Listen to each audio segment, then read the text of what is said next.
My fellow Americans, I'm speaking to you tonight from behind the resolute desk in the Oval Office. In this sacred space, I'm surrounded by portraits of extraordinary American presidents. Thomas Jefferson wrote the immortal words that guide this nation. George Washington, who showed us presidents are not kings. Abraham Lincoln, who implored us to reject malice. Franklin Roosevelt, who inspired us to reject fear. I revere this office, but I love my country more. It's been the honor of my life to serve as your president. But in the defense of democracy, which is at stake, I think it's more important than any title. I draw strength and I find joy in working for the American people. But this sacred task of perfecting our union is not about me. It's about you, your families, your futures. It's about we, the people. We can never forget that. And I never have. I've made it clear that I believe America is at an inflection point. One of those rare moments in history when the decisions we make now will determine our fate of our nation and the world for decades to come. America's going to have to choose between moving forward or backward, between hope and hate, between unity and division. We have to decide, do we still believe in honesty, decency, respect, freedom, justice, and democracy? In this moment, we can see those we disagree with not as enemies, but as fellow Americans. Can we do that? Does character in public life still matter? I believe I know the answer to these questions because I know you, the American people. And I know this: we are a great nation because we are good people. When you elected me to this office, I promised to always level with you, to tell you the truth. And the truth, the sacred cause of this country, is larger than any one of us. And those of us who cherish that cause, cherish it so much, a cause of American democracy itself, must unite to protect it. You know, in recent weeks, it's become clear to me that I need to unite my party in this critical endeavor. I believe my record as president, my leadership in the world, vision for America's future, all merited a second term. But nothing can come in the way of saving our democracy. That includes personal ambition.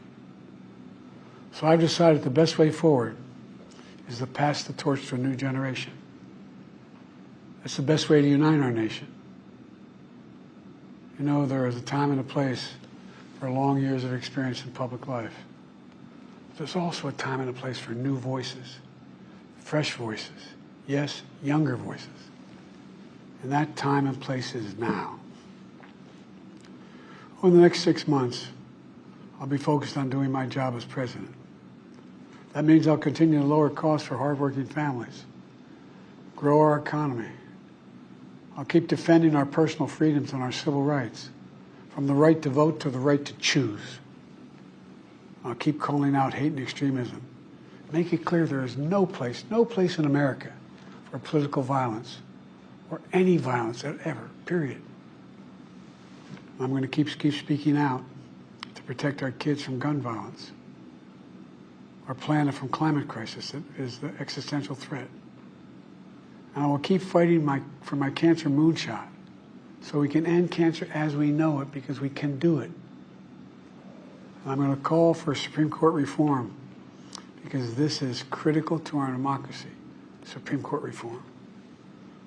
You know, I will keep working to ensure America remains strong and secure and the leader of the free world.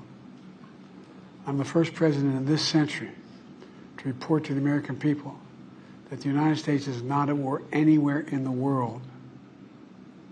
We'll keep rallying a coalition of proud nations to stop Putin from taking over Ukraine and doing more damage.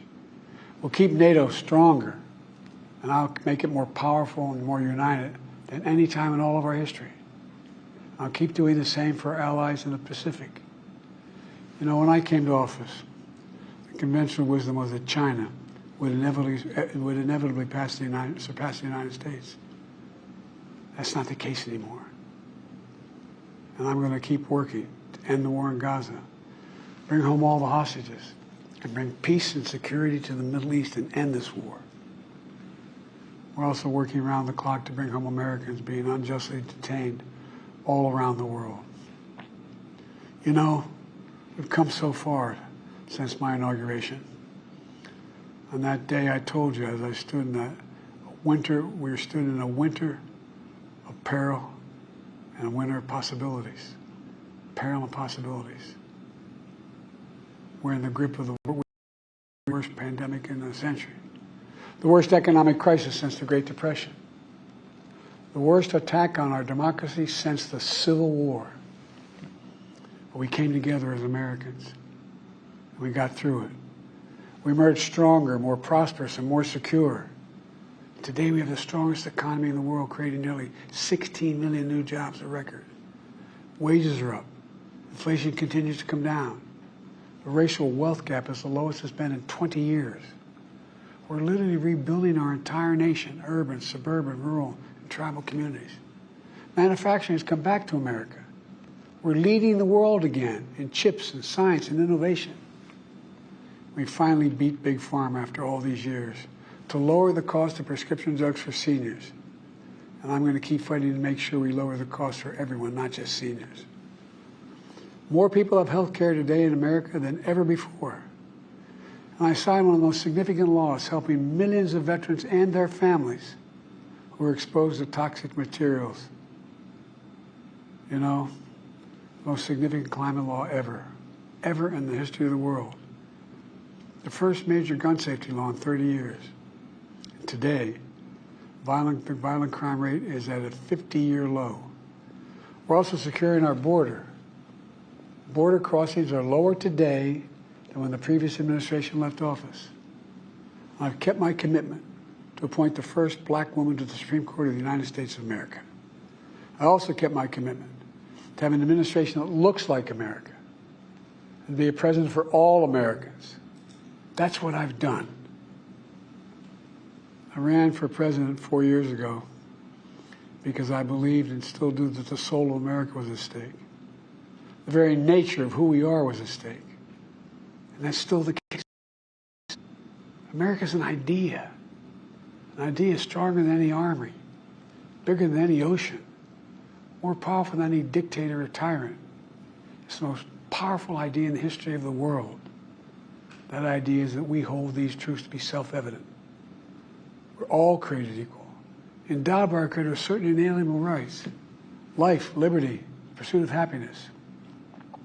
We've never fully lived up to it, to this sacred idea, but we've never walked away from it either. And I do not believe the American people will walk away from it now.